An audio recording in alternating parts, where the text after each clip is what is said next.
Hey there, in this quick video I'm going to compare the Tapo C210 with the Tapo TC72 and what are the main differences. So the video resolution is better for TC72, then also the frame rate is better. The default is 15 FPS. Also the Tapo C210 got better, slightly better vertical range but not much. Wider view, you're going to have a C210, you can see right here.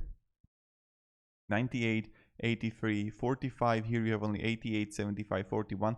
It's not much, but it can make a difference, right? So the night vision, you're gonna have slightly, but just 1 meter, the better difference here, but this is not much, right?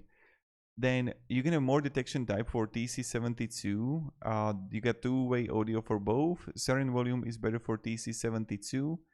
And then you're gonna have digital zoom, image enhancement, that's better for that I get for TC72, and all the other things I have just typed. But these are the primary difference that I wanted to share.